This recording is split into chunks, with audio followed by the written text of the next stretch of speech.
Arkadaşlar bu kısmı kaçırmanızı istemiyorum lütfen. Şimdi videoyu izlerken aklınızda şu şekilde bir soru işareti oluşacak. Bu adam bunu nerede gördü de yaptı? Her şeyi planlamış da yapmış gibi düşüneceksiniz. Ama videoda şu an gördüğünüz ürünü ben 1-1,5 sene önce almıştım. Avuç içi kadar bir ürün. Sonra ben bunun içini açtım. Nasıl bir malzemeye kullanılmış mantığını anlamaya çalıştım ve çözdüm. Ondan sonra da kafamda canlandırarak malzemeyi büyüttüm. Ve ona göre de plexisini aldım. Plexisinin yoğunluğuna baktım. Bu şekilde yaptım arkadaşlar. Tamamıyla hayal gücü yani. Teşekkür ederim. Şimdiden iyi seyirler size.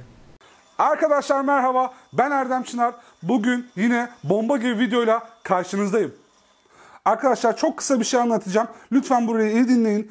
Bir önceki videomda ne iş yaptığımı sizlere açıklamıştım. Cep telefonu sektöründe teknik servis dükkanım var. Özellikle iPhone tamirinde.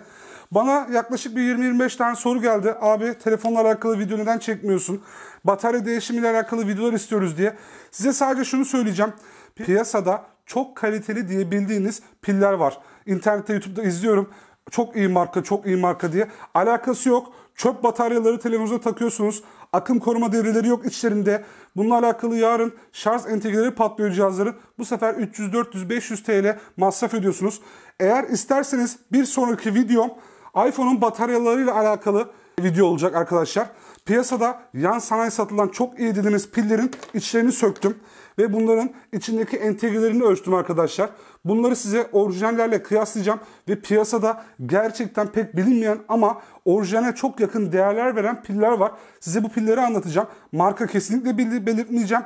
Sadece size fikir açısından anlatacağım arkadaşlar. Böyle bir şey anlatmak istiyorum. Eğer bununla alakalı video çekmemi istiyorsanız bundan sonraki projemde bana lütfen yorumlarda belirtin. Size bununla alakalı video çekeceğim. Arkadaşlar yayına başlamadan önce görmüş olduğunuz efekti kapatmak zorunda kalacağım. Çünkü motorun sesi mikrofona çok yansıyor. Şimdiden bunun için özür dilerim sizden. Kaldığımız yerden devam edelim. İlk videomda şömineyi size az da olsa anlatmıştım. Bununla alakalı çok fazla soru gelince öncelik verip şömineyi nasıl yaptığımı anlatacağım.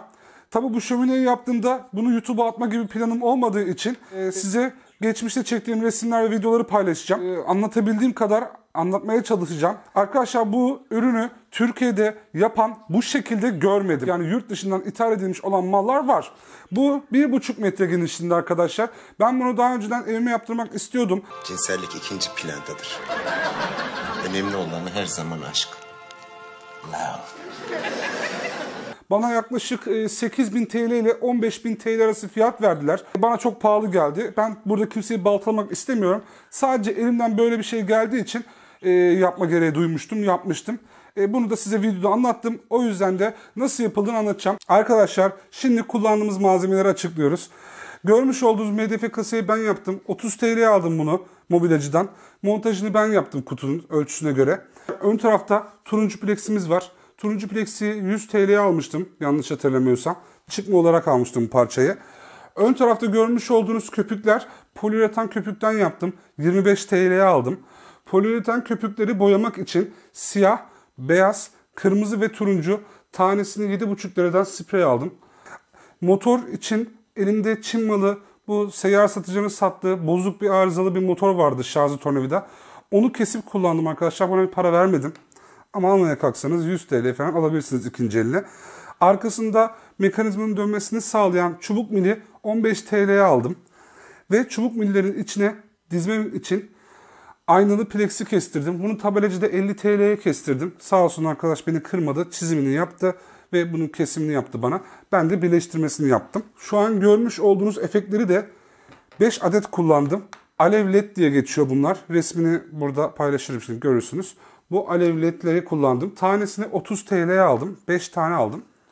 Arkadaşlar şimdi yapım aşamasına geçiyoruz. Hepinize iyi seyirler. Arkadaşlar burada öncelikle yağlı kağıt kullanıyoruz. Bu fırınlarda kullandığımız yağlı kağıt. Çünkü yapışmaması için. İkincisi de burada dikkat etmeniz gereken en önemli olay. Poliüretan köpüğü sıktıktan sonra donmasını beklemeden sprey boyaları sıkmanız gerekiyor. Eğer poliüretan köpük donduktan sonra sıktığınızda sprey boya yağ gibi akıyor ve tutmuyor. Bizzat denedim başıma geldi yani. O yüzden en güzel donmadan sıkmak.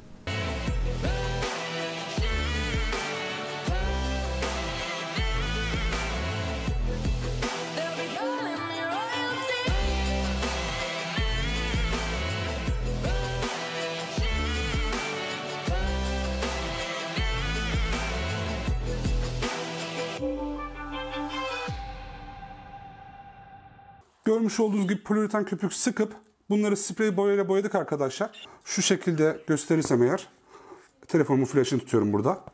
Bu şekilde bir efekt oluyor arkadaşlar. Şöyle de koyarsam olur.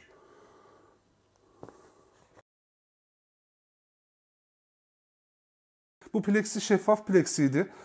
Ben bunu zımpara ile kazıyıp buzlu hale getirdim. Çünkü buzlu olmazsa ışığı kıramıyordu arkadaşlar. Kötü bir görüntü oluyordu. Kesinlikle zımpara yapılması gerekiyor. Evet arkadaşlar, burada alev led ampullerimizin montajını yaptık. Bunun üstüne de yaptığımız poliüretan kalıplarını 4 parça şeklinde ayrı ayrı yapıştırdık. Yarın eğer bir gün ampul patlar ise eğer müdahale etmesi kolay olsun diye tek parça yapmadık poliüretan kalıbı. Gördüğünüz gibi montajı bitti arkadaşlar.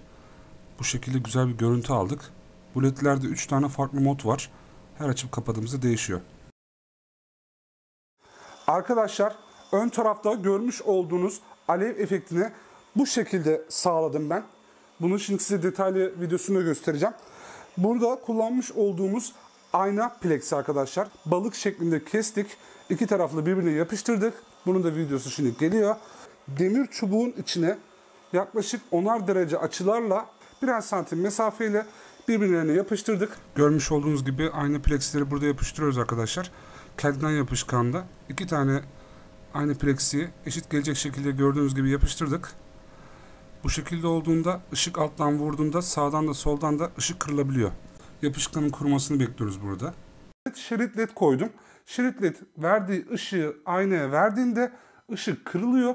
Kırılınca da görmüş olduğunuz buradaki plexiye yansıma yapıyor. Zaten işin can alıcı noktası burası. Işık kırıldığı zaman sanki gerçekten bir alev varmış efekti yaptık. Burada görmüş olduğunuz gibi montajı bitirdik. Evet, led alt taraftan vuruyor. Gün ışığı led.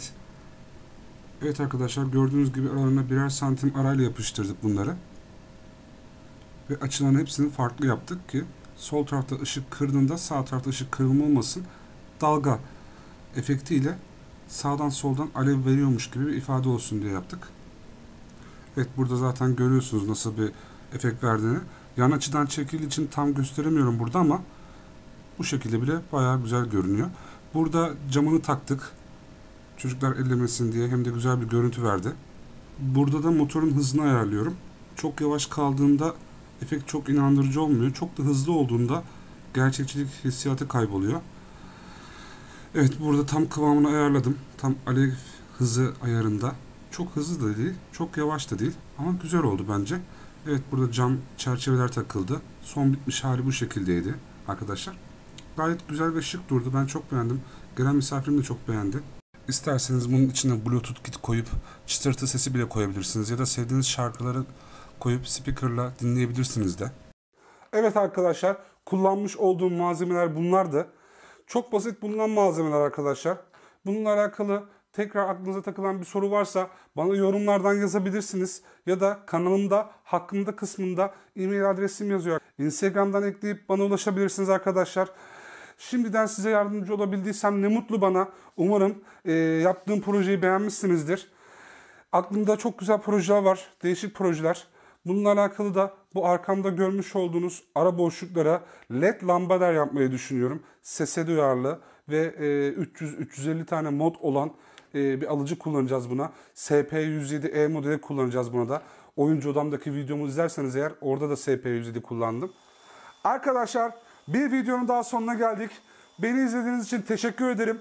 Kanalıma abone olmayı lütfen unutmayın. Umarım size bir yararlı içerik olmuştur. Yepyeni içeriklerle, yepyeni videolarla tekrar karşınızda olacağım. Kendinize çok iyi bakın. Görüşmek üzere.